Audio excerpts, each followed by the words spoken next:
Bienvenue sur Philosophie neurothérapeutique. Dans un monde où la santé mentale est devenue l'une des préoccupations les plus urgentes, les gens cherchent constamment des méthodes et des stratégies pour gérer les défis de la vie. La thérapie traditionnelle, bien qu'elle soit bénéfique pour certains, se révèle souvent insuffisante pour d'autres, créant une dépendance qui ne conduit pas toujours à un véritable épanouissement. Mais que se passerait-il s'il existait un moyen de renforcer la résilience de l'intérieur?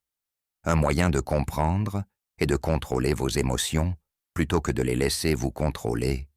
C'est là que la philosophie ancienne du stoïcisme entre en jeu, offrant une sagesse intemporelle qui, combinée aux connaissances modernes en psychologie et en neurosciences, peut nous aider à naviguer dans les complexités de l'esprit humain.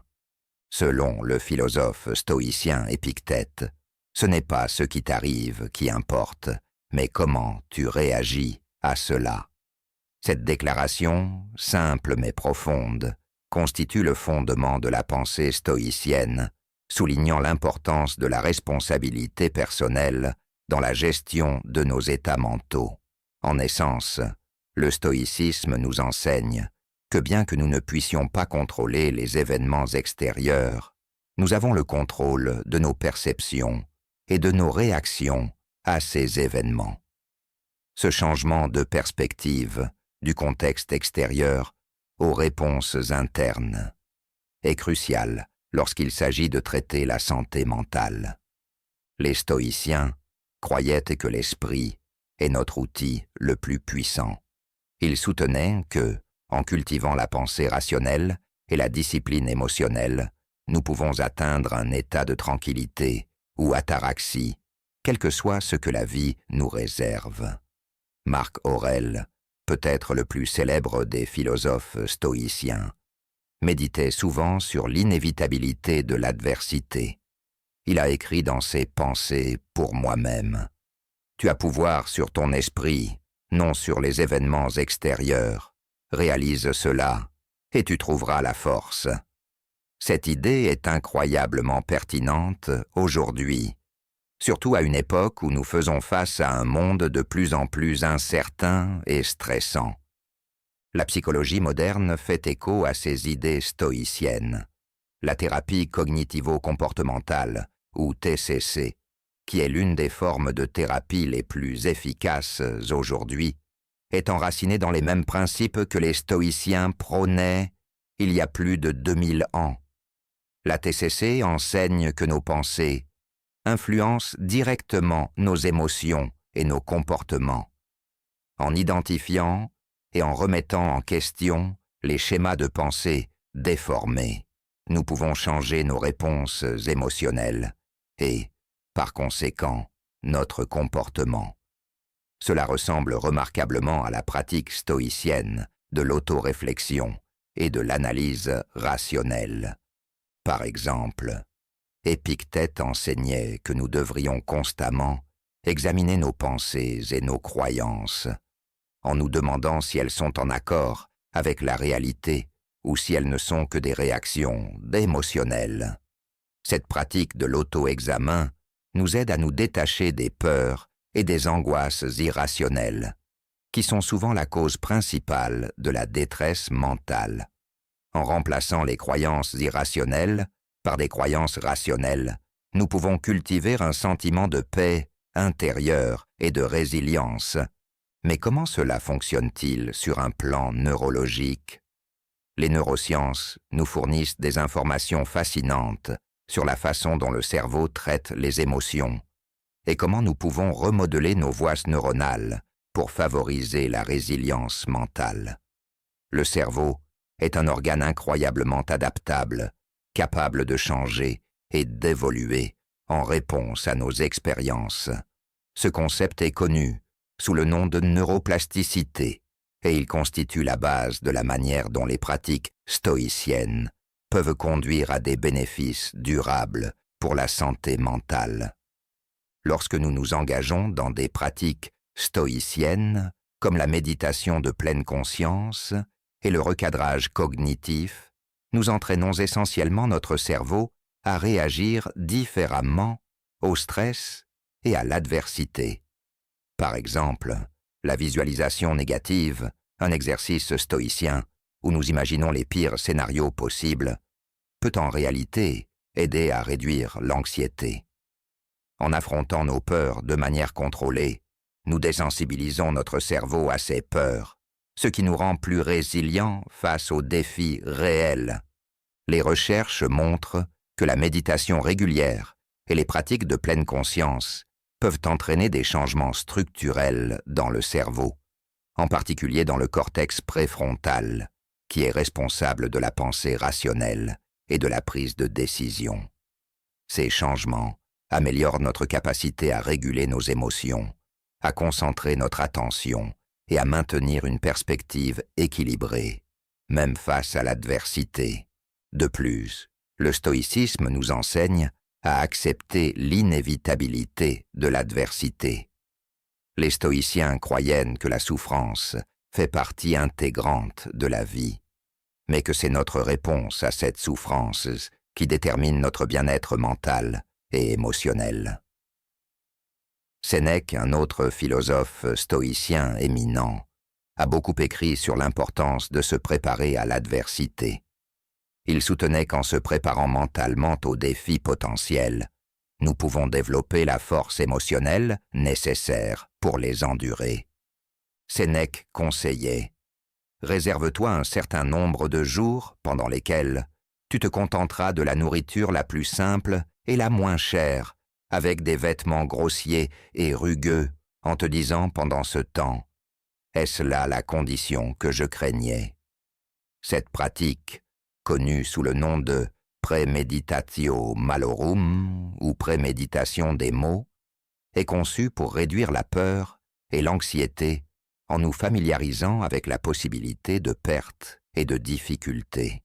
En termes modernes, cela peut être comparé au concept psychologique de la thérapie, par exposition, où les individus s'exposent progressivement à des situations redoutées pour diminuer leur anxiété.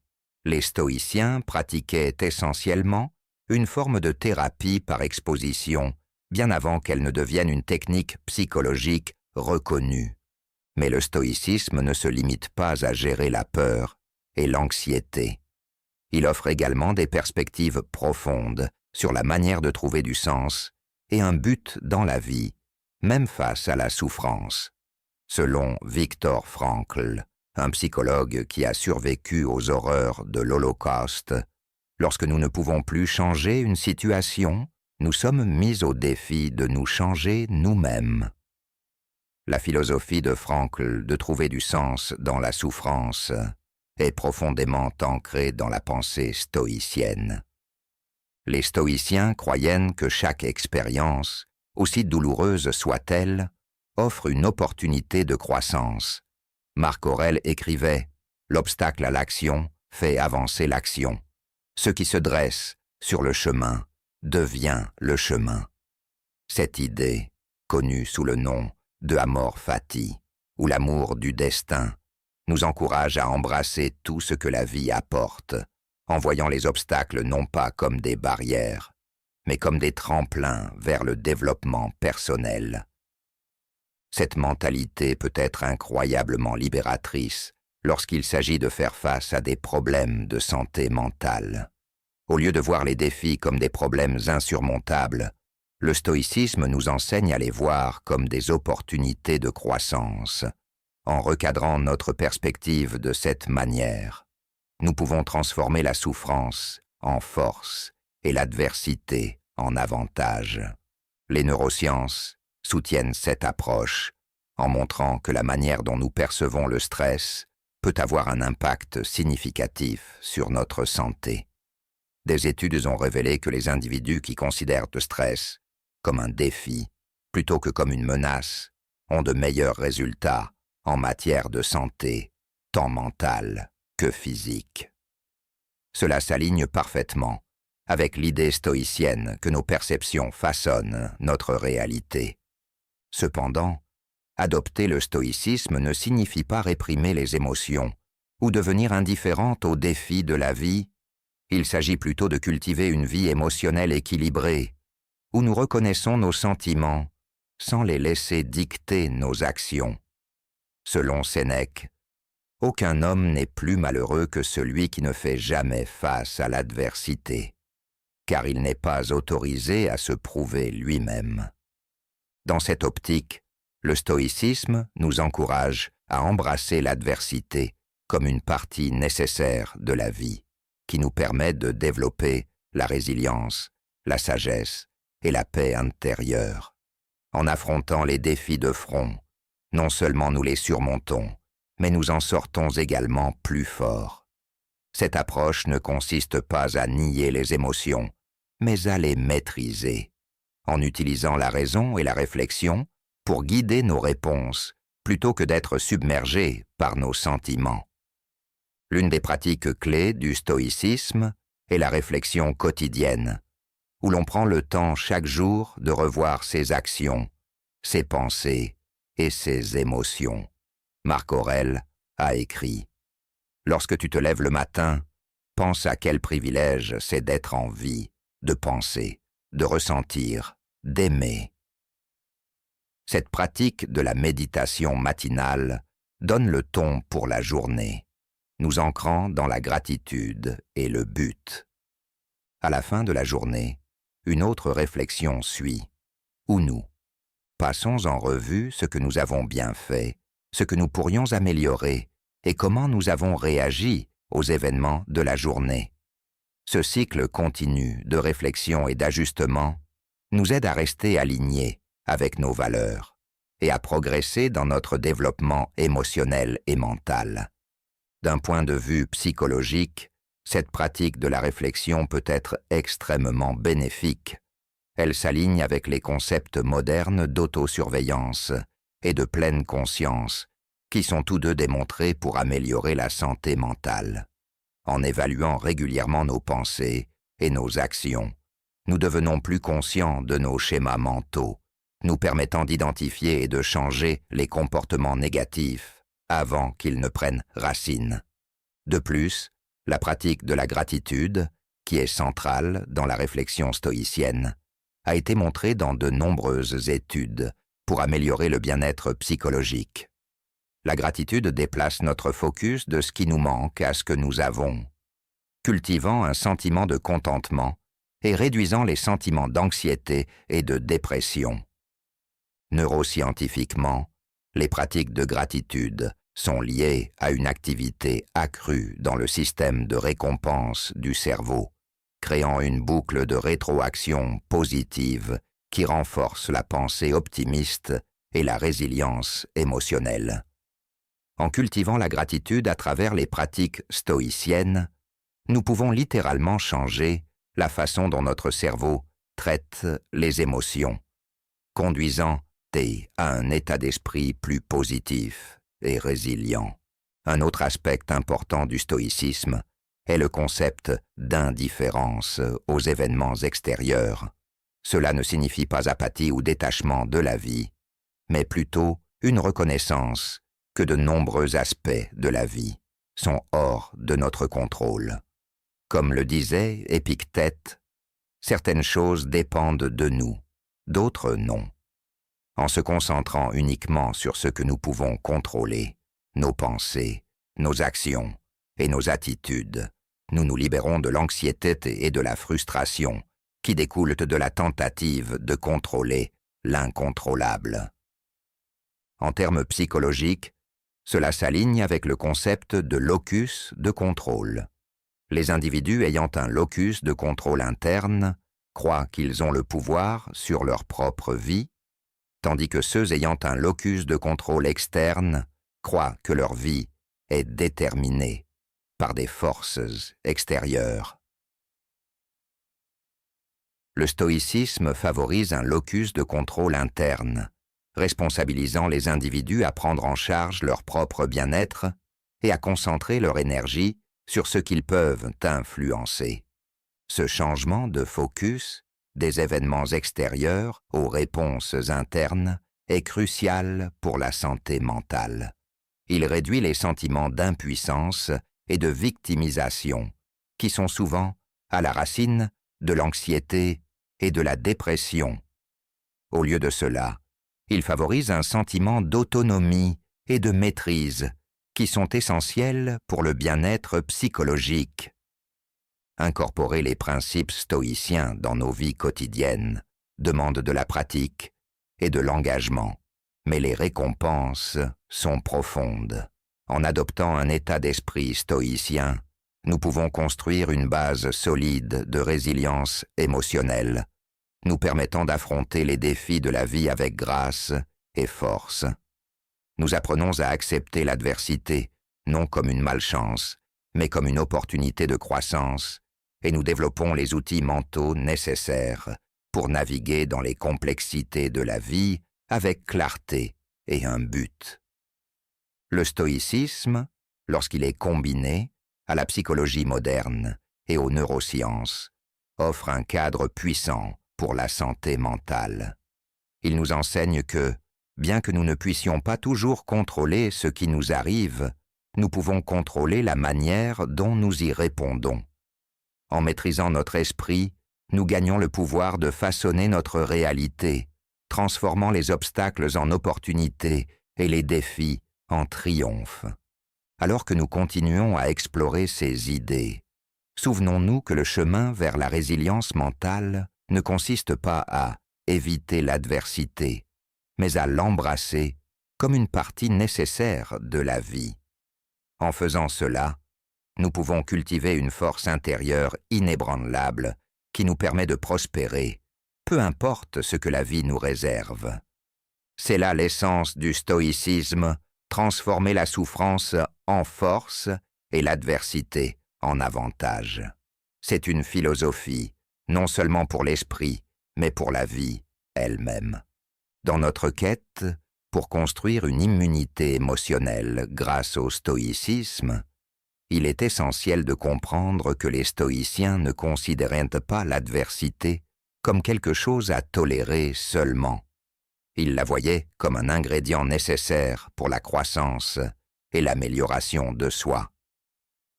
Selon Sénèque, les difficultés renforcent l'esprit comme le travail renforce le corps.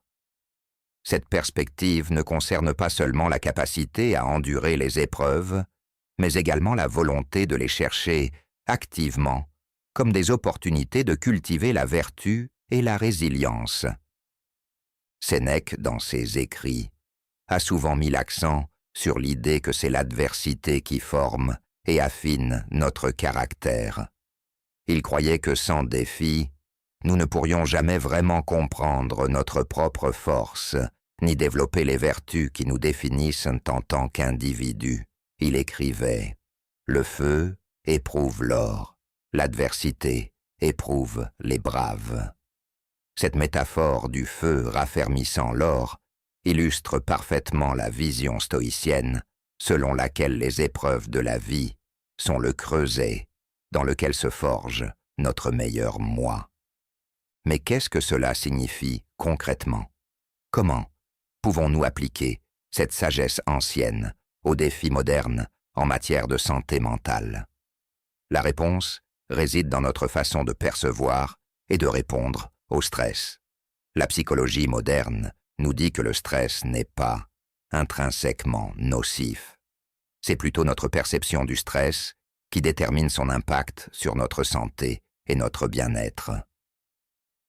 Le travail de la psychologue Kelly McGonigal, par exemple, a montré que lorsque les gens voient le stress comme un défi plutôt que comme une menace, ils éprouvent moins d'effets négatifs sur la santé et gagnent même certains des avantages du stress, comme une concentration et une énergie accrue. Cette idée reflète étroitement la pratique stoïcienne de réinterpréter l'adversité comme une source de force. Lorsque nous sommes confrontés à une situation difficile, nous pouvons choisir de la voir comme une menace pour notre bien-être, ou nous pouvons la recadrer comme une opportunité de croissance et d'amélioration. Ce processus de recadrage est au cœur à la fois de la philosophie stoïcienne et de la thérapie cognitivo-comportementale. En changeant le récit autour de nos expériences, nous modifions nos réponses émotionnelles et, en fin de compte, nos résultats. Les neurosciences soutiennent cette approche en montrant comment la réponse de notre cerveau au stress peut être influencée par notre état d'esprit. Le cortex préfrontal, qui est impliqué dans la prise de décision et la régulation émotionnelle, joue un rôle crucial dans la manière dont nous interprétons et répondons au stress. Lorsque nous percevons le stress comme un défi, le cortex préfrontal aide à réguler la réponse au stress, conduisant à un comportement plus adaptatif et résilient. De plus, le concept de l'antifragilité, introduite par le philosophe moderne Nassim Nicholas Taleb, s'aligne étroitement avec les principes stoïciens. L'antifragilité se référait à un système qui devient plus fort et plus résilient lorsqu'il est exposé à des stress, des chocs ou de la volatilité. En un sens, le stoïcisme nous enseigne à devenir antifragile, à prospérer face à l'adversité, non seulement à la supporter. En adoptant une mentalité stoïcienne, nous ne nous contentons pas de supporter passivement les difficultés de la vie. Nous les utilisons activement pour devenir plus forts. C'est un changement radical par rapport à la manière dont nous abordons généralement la santé mentale, où l'accent est souvent mis sur l'évitement du stress et la recherche du confort. Le stoïcisme, en revanche, nous encourage à sortir de notre zone de confort, à affronter nos peurs et à embrasser les défis inévitables de la vie. Cette approche est particulièrement pertinente dans le contexte de la vie moderne, où nous sommes constamment bombardés d'informations, d'attentes et de pressions. Les stoïciens nous enseignent que nous ne pouvons pas contrôler le monde extérieur, mais nous pouvons contrôler la manière dont nous y répondons. En nous concentrant sur ce qui est en notre pouvoir, nos pensées, nos attitudes et nos actions, nous pouvons maintenir un sentiment de calme et de clarté, même au milieu du chaos. La pratique stoïcienne de la visualisation négative est un outil puissant pour construire ce type d'immunité émotionnelle. En imaginant consciemment les pires scénarios, nous nous préparons mentalement et émotionnellement à tout ce qui peut arriver. Cette pratique peut sembler contre-intuitive. Après tout, pourquoi voudrions-nous nous attarder sur des possibilités négatives? Mais le but de la visualisation négative n'est pas de s'attarder sur la peur, mais de diminuer son pouvoir. En affrontant nos peurs de manière contrôlée, nous devenons moins effrayés par elles et mieux préparés à y faire face si elles se réalisent. Par exemple, Marc Aurèle méditait souvent sur la possibilité de la perte, qu'il s'agisse de la perte de ses proches, de sa richesse ou même de sa propre vie.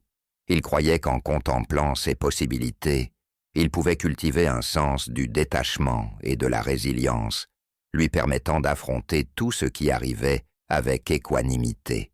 Il écrivait « Commence chaque jour en te disant « Aujourd'hui, je rencontrerai de l'ingérence, de l'ingratitude, de l'insolence, de la déloyauté, de la malveillance et de l'égoïsme, tous dus à l'ignorance des délinquants sur ce qui est bon ou mauvais. » Cette pratique quotidienne de préparation à l'adversité, d'attente des défis et des revers, ne vise pas à devenir pessimiste ou cynique.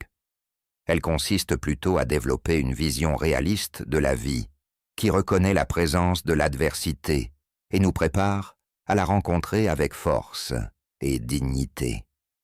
Cette préparation mentale crée un tampon contre l'impact émotionnel des difficultés inattendues, nous rendant plus résilients face aux défis inévitables de la vie.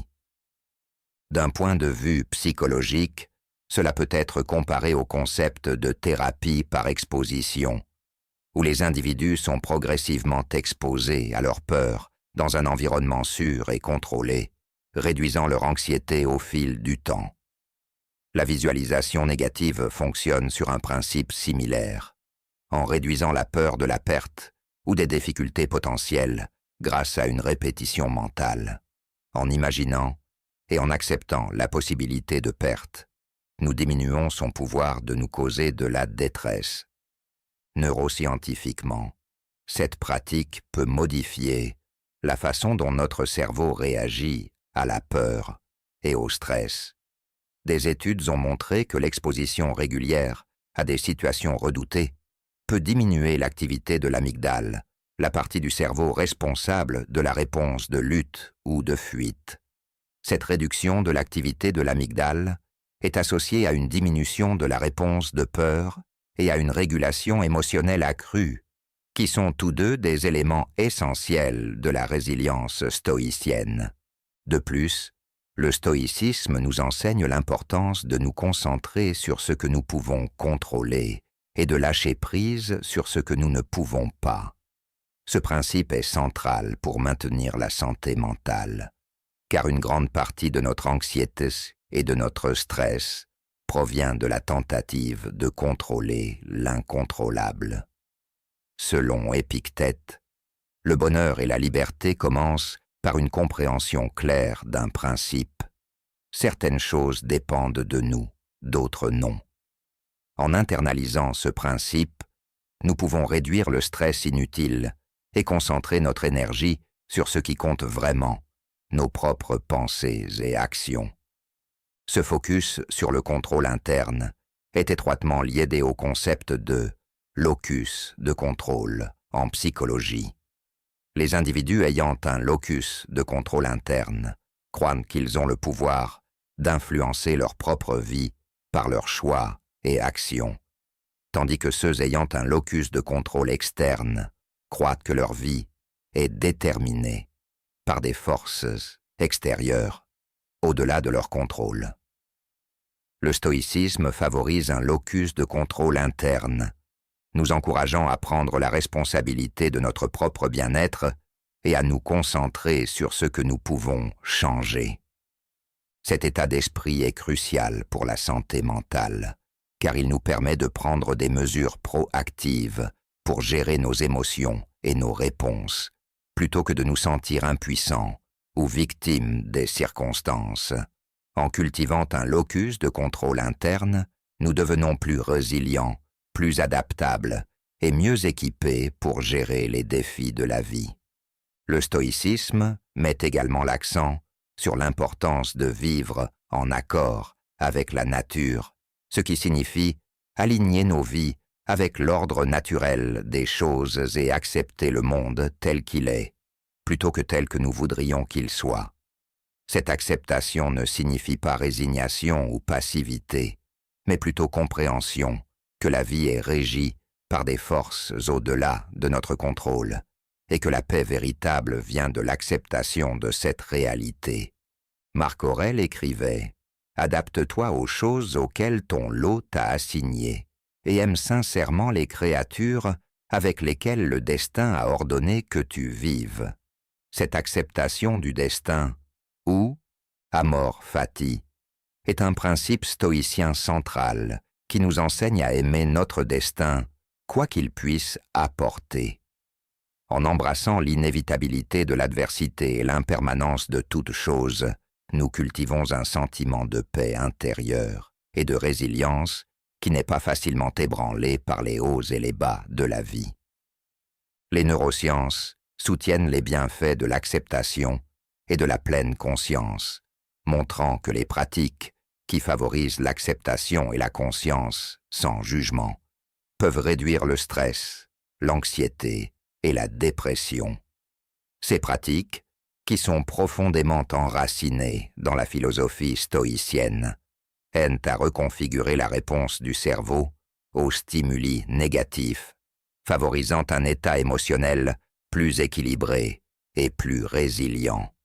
En outre, la pratique stoïcienne de l'autoréflexion est un outil essentiel pour maintenir la santé mentale et émotionnelle. Les stoïciens croyaient en l'importance de la réflexion quotidienne, de prendre le temps chaque jour pour examiner ses actions, pensées et émotions, et d'apporter des ajustements si nécessaires. Cette pratique de l'examen régulier de soi nous aide à rester alignés avec nos valeurs et nos objectifs et à corriger toute déviation du chemin de la vertu. Marc Aurèle écrivait souvent sur l'importance de l'auto-réflexion dans ses pensées pour moi-même, une collection d'écrits personnels où il réfléchissait sur ses propres pensées et comportements. Il croyait que, en examinant régulièrement notre propre esprit, nous pouvons cultiver une plus grande conscience de soi et prendre des décisions conscientes sur la façon dont nous vivons nos vies. Cette pratique est similaire au concept psychologique moderne de la pleine conscience, où nous observons nos pensées et émotions sans jugement, nous permettant de mieux y répondre. L'autoréflexion joue également un rôle crucial dans la thérapie cognitivo-comportementale, où les individus sont encouragés à surveiller leurs pensées et comportements, à identifier les schémas négatifs et à apporter des changements positifs. En réfléchissant régulièrement sur nos pensées et actions, nous devenons plus conscients de nos processus mentaux, nous permettant de briser les cycles négatifs et de créer des schémas de pensée et de comportements plus sains et constructifs.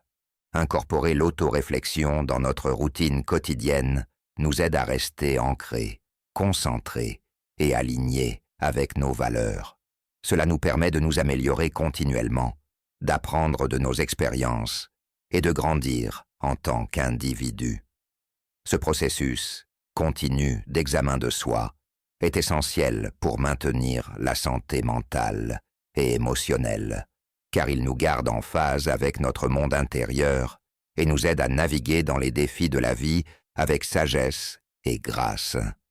Le stoïcisme, lorsqu'il est pratiqué de manière cohérente, offre un cadre puissant pour construire l'immunité émotionnelle et la résilience mentale. Il nous enseigne à embrasser l'adversité comme une partie nécessaire de la vie, à nous concentrer sur ce que nous pouvons contrôler et à cultiver un état d'esprit d'acceptation et de gratitude. En intégrant les principes stoïciens aux pratiques psychologiques modernes et aux perspectives des neurosciences, nous pouvons créer une approche holistique de la santé mentale qui nous permet de vivre avec force, clarté et un but. En continuant à explorer ces idées, il est important de se rappeler que le stoïcisme n'est pas seulement une philosophie, c'est un mode de vie, c'est un guide pratique pour naviguer dans les défis de la condition humaine, offrant une sagesse intemporelle qui est aussi pertinente aujourd'hui qu'elle l'était il y a plus de 2000 ans. En embrassant les enseignements des stoïciens et en les appliquant à nos propres vies, nous pouvons construire une base de résilience émotionnelle qui nous portera à travers les épreuves et tribulations de la vie avec dignité et force. En conclusion, le voyage vers l'immunité émotionnelle ne consiste pas à éviter l'adversité, mais à l'embrasser comme une opportunité de croissance.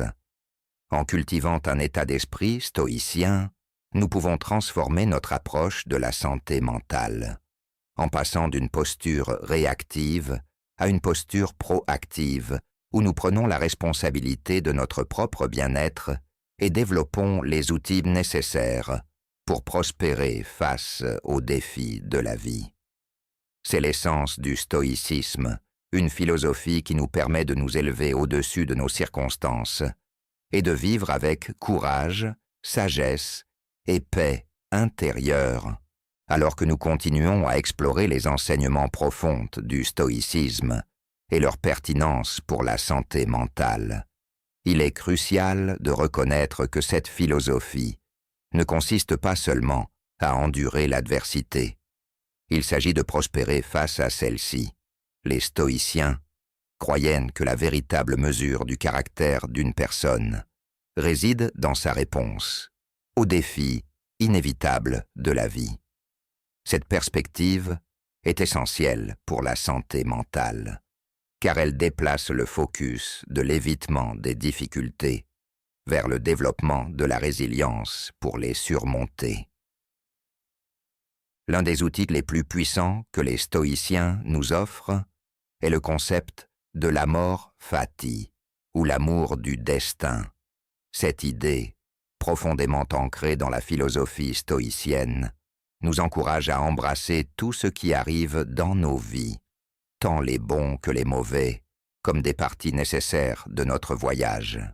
Nietzsche, qui a été grandement influencé par la pensée stoïcienne, a déclaré « Ma formule pour la grandeur chez un être humain est amor fati, que l'on ne veuille rien de différent, ni en avant ni en arrière, ni pour toute l'éternité, non seulement supporter ce qui est nécessaire, encore moins le dissimuler.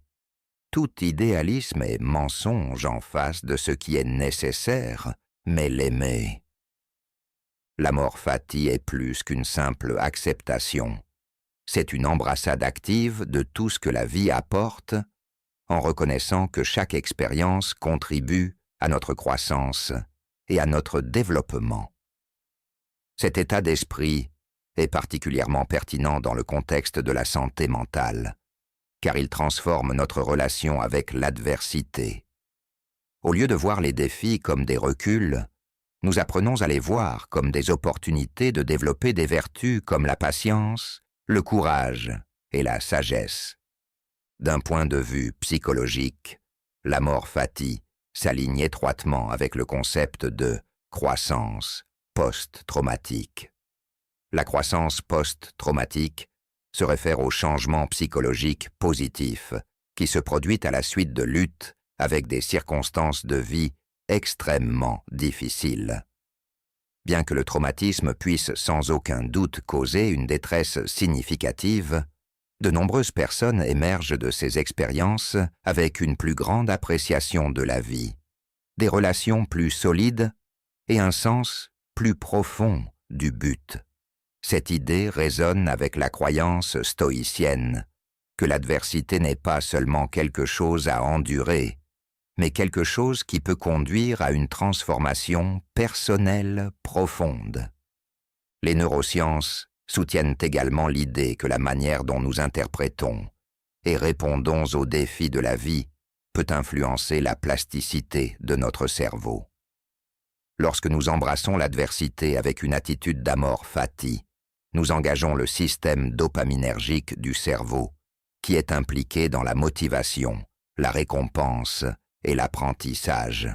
Cet engagement positif peut entraîner des changements dans la structure et la fonction du cerveau, qui renforcent notre capacité de résilience et de croissance. En aimant notre destin et en acceptant les défis de la vie comme nécessaires, nous construisons non seulement une immunité émotionnelle, mais nous favorisons également les conditions neurologiques pour un développement personnel. Un autre aspect important du stoïcisme qui contribue à la santé mentale est la pratique du disconfort volontaire.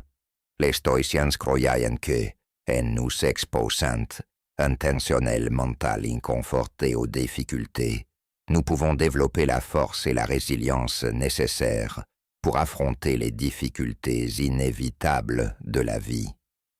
Sénèque, dans ses lettres à Lucilius, recommandait souvent de pratiquer le disconfort volontaire, en vivant occasionnellement comme si l'on était pauvre, en endurant le froid, la faim ou l'inconfort physique.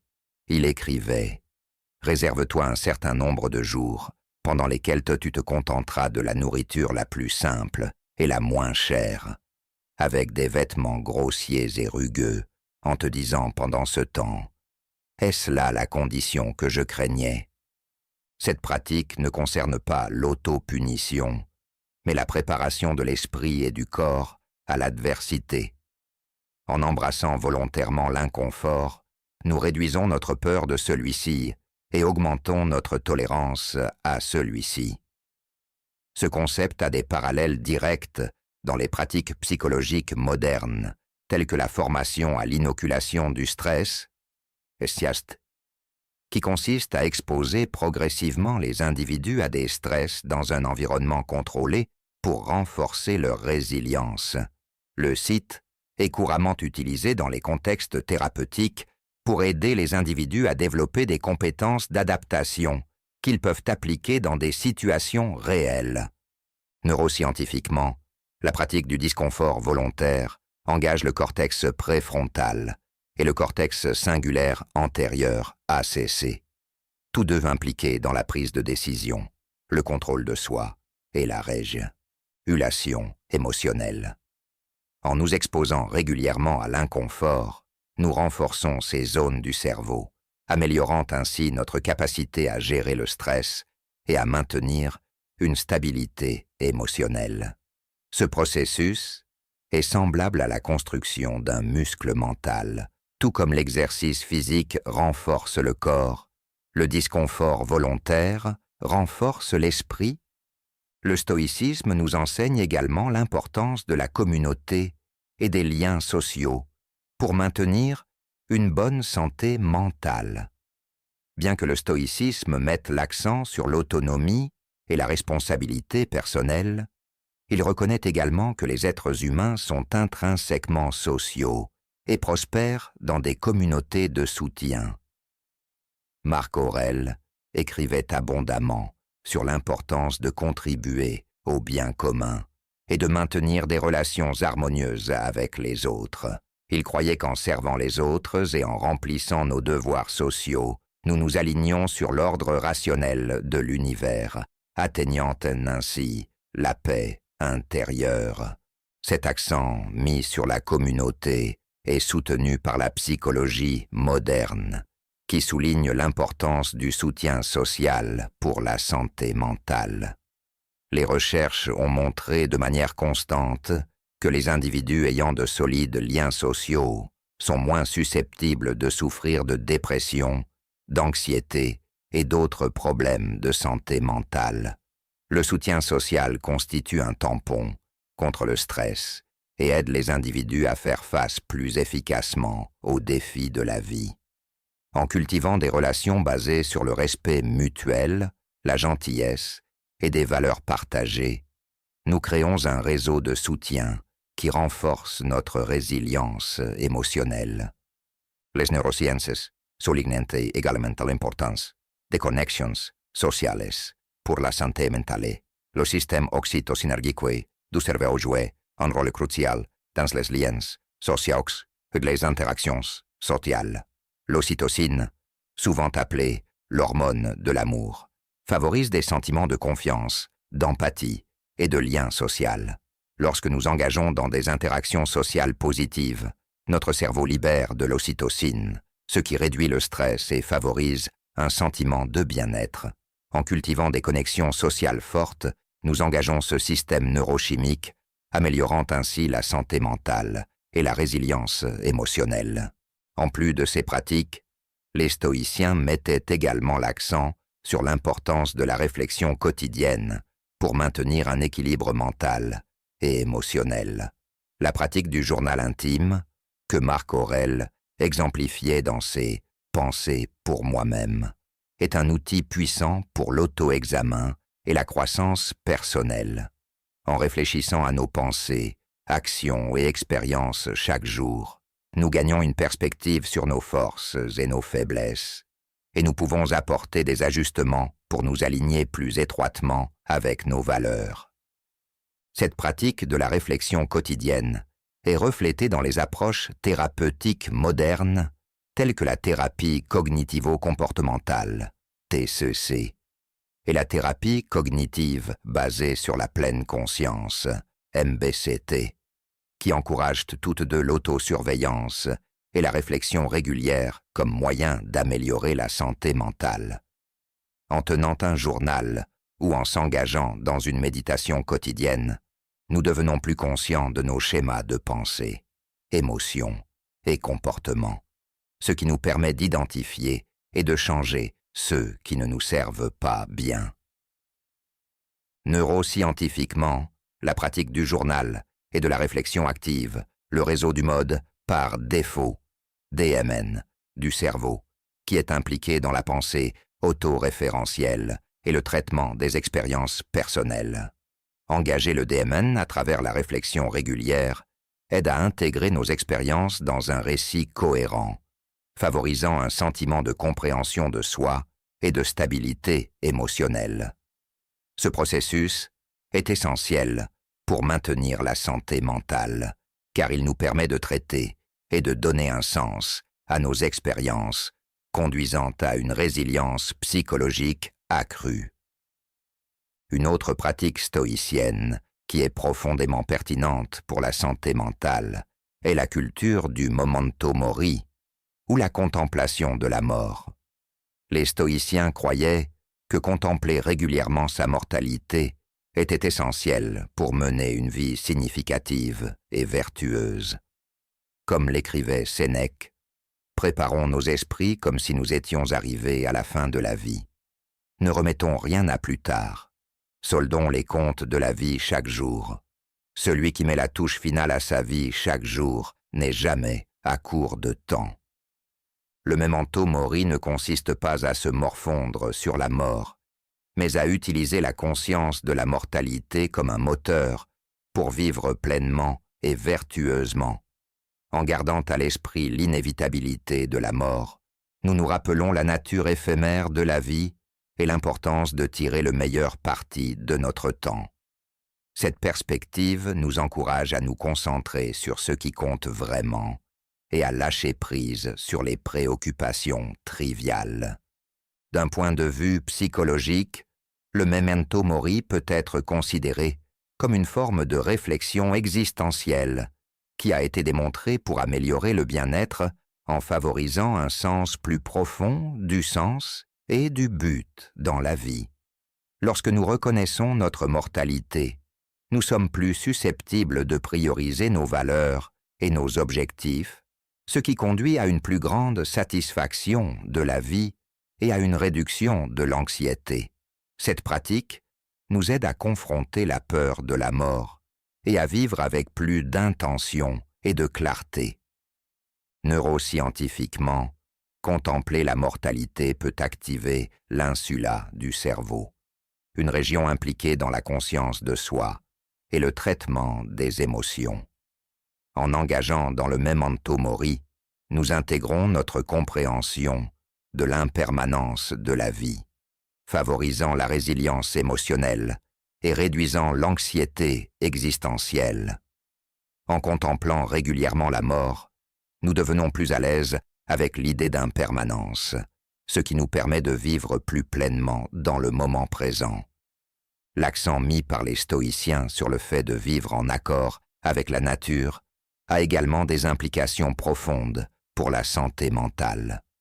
Les stoïciens croyaient que pour mener une bonne vie, nous devons aligner nos actions avec l'ordre naturel de l'univers, qu'ils considéraient comme rationnel et porteur de sens.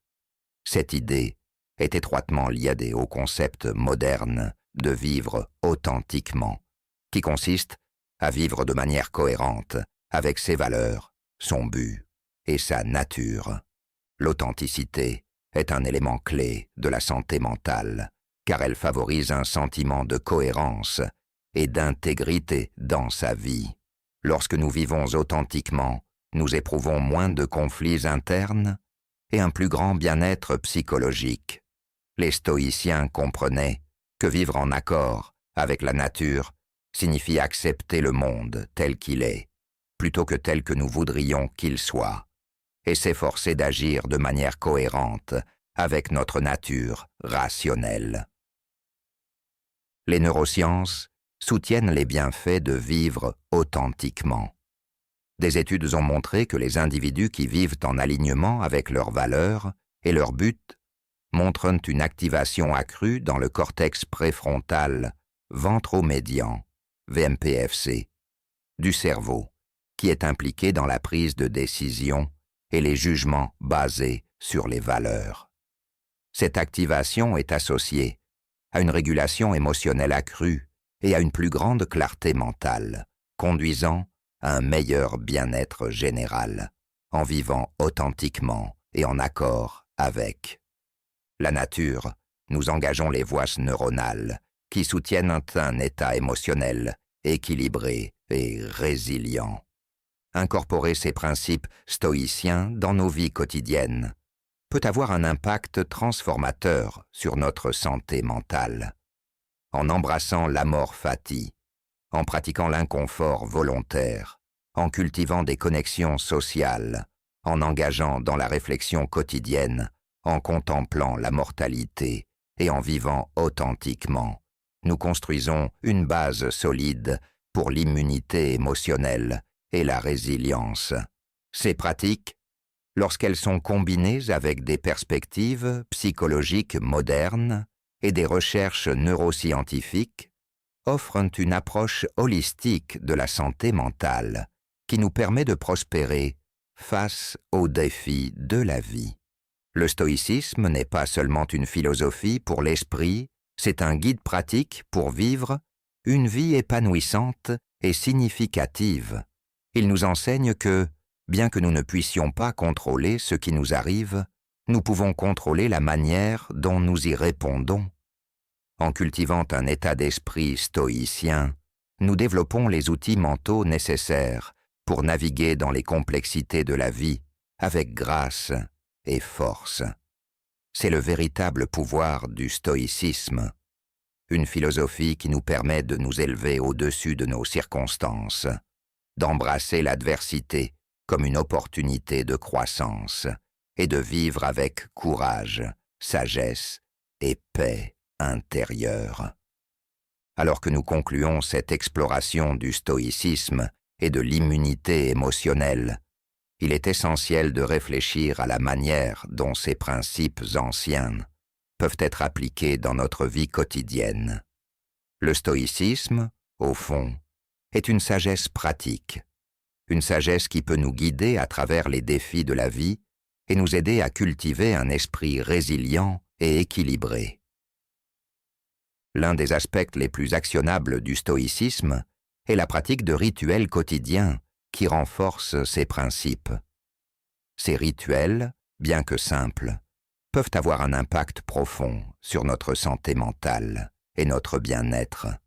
Explorons comment vous pouvez intégrer ces pratiques stoïciennes dans votre routine quotidienne pour construire une résilience émotionnelle et atteindre un état de paix intérieure. Réflexion matinale. Fixez le ton de la journée. Commencez votre journée par une brève période de réflexion. Au réveil, prenez quelques instants pour considérer la journée à venir. Demandez-vous, quels défis pourrais-je rencontrer aujourd'hui? Comment puis-je aborder ces défis avec un état d'esprit stoïcien? Quelles vertus puis-je pratiquer aujourd'hui?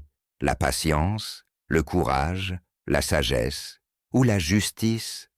Cette réflexion matinale est semblable à la définition d'une intention pour la journée. Elle prépare votre esprit à affronter ce qui pourrait survenir avec calme et clarté. Marc Aurèle, dans ses Pensées pour moi-même, commençait souvent sa journée en se rappelant les difficultés potentielles qu'il pourrait rencontrer.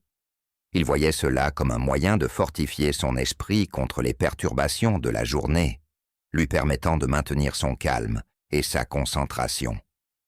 Neuroscientifiquement, cette pratique peut aider à préparer votre cerveau pour la journée, en engageant le cortex préfrontal et en améliorant votre capacité à réguler les émotions et à prendre des décisions rationnelles. En commençant la journée avec une intention, vous fixez un ton positif qui peut vous accompagner, même dans les moments les plus difficiles. Vérification de midi. Cultivez la pleine conscience et la présence. Au milieu de votre journée, prenez un moment pour faire une pause et vérifiez avec vous-même. Comment vous sentez-vous? Répondez-vous aux situations avec raison et vertu ou êtes-vous influencé par les émotions? Cette vérification de midi est une opportunité de recalibrer et de vous assurer que vous vivez en accord avec vos principes stoïciens. Cette pratique de la pleine conscience, d'être présent avec vos pensées et émotions sans jugement, est centrale à la fois dans le stoïcisme et dans les approches psychologiques modernes, telles que la thérapie cognitive basée sur la pleine conscience, MBCT. En vérifiant régulièrement avec vous-même, vous devenez plus conscient de votre état mental et pouvez faire des ajustements si nécessaires pour rester aligné avec vos valeurs. Neuroscientifiquement, les pratiques de pleine conscience ont montré qu'elles augmentaient la densité de la matière grise dans le cerveau, en particulier dans les zones impliquées dans la régulation émotionnelle et la conscience de soi. Ce changement structurel dans le cerveau soutient une résilience mentale accrue et une vie émotionnelle plus équilibrée. Réflexion du soir. Revoir la journée avec une perspective stoïcienne. À la fin de la journée, engagez-vous dans une réflexion plus approfondie. Passez en revue vos actions, pensées et émotions de la journée. Demandez-vous, qu'ai-je bien fait? Où ai-je manqué à mes idéaux stoïciens? Que puis-je apprendre des expériences d'aujourd'hui pour m'améliorer demain? Cette réflexion du soir est un outil puissant pour la croissance personnelle. Elle vous aide à apprendre de vos expériences en renforçant les comportements positifs et en identifiant les domaines à améliorer. En pratiquant régulièrement cette réflexion, vous créez un cycle continu d'amélioration de soi et de croissance émotionnelle. D'un point de vue psychologique, cette pratique est similaire à la restructuration cognitive, une technique utilisée en thérapie cognitivo-comportementale, TCC, pour changer les schémas de pensée négatifs. En réfléchissant à vos pensées et actions, vous pouvez remettre en question et remplacer les croyances inutiles par des croyances plus constructives, ce qui mène à un état d'esprit plus sain et plus résilient. Neuroscientifiquement, la réflexion du soir peut activer le réseau du mode par défaut, DMN, du cerveau, qui est impliqué dans le traitement des expériences personnelles et leur intégration dans votre sens du soi.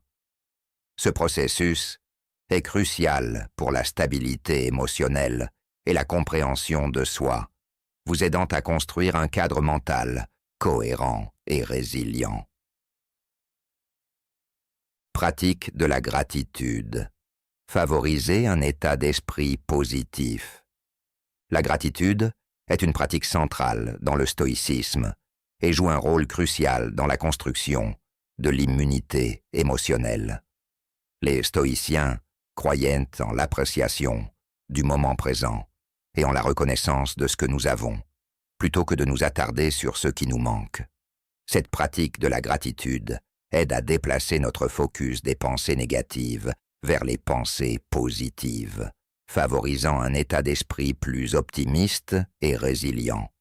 Chaque jour, prenez un moment pour exprimer de la gratitude pour les choses dans votre vie, que ce soit pour votre santé, vos relations, ou simplement l'opportunité d'apprendre et de grandir.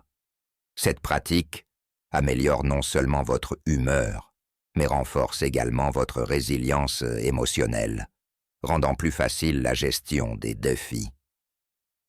Les recherches en psychologie ont montré que les pratiques de gratitude peuvent mener à une augmentation du bonheur, à une réduction de l'anxiété et à une amélioration du bien-être général. Neuroscientifiquement, la gratitude est associée à une augmentation de l'activité dans le système de récompense du cerveau, favorisant les émotions positives et renforçant un état mental sain. Embrassez le présent, lâchez prise sur le passé et le futur. Le stoïcisme nous enseigne l'importance de vivre dans le moment présent. Le passé est tout révolu et le futur est incertain. Le seul moment que nous avons vraiment est maintenant. En nous concentrant sur le présent, nous pouvons réduire l'anxiété et le stress, qui sont souvent enracinés dans les soucis du passé ou de l'avenir. Pratiquer la présence signifie s'engager pleinement dans le moment que vous vivez, que ce soit une conversation, une tâche ou simplement rester assis en silence. En embrassant le présent, vous vous libérez du fardeau mental du regret et de l'anticipation, vous permettant de vivre pleinement. Ce concept de vivre dans le moment présent est central dans les pratiques de pleine conscience qui ont montré qu'elles réduisaient le stress et amélioraient la santé mentale. Neuroscientifiquement, se concentrer sur le moment présent peut réduire l'activité du réseau du mode par défaut, desmoène, du cerveau, souvent associé à l'errance mentale et à la rumination. En vous ancrant dans le présent, vous favorisez un état d'esprit plus concentré et paisible.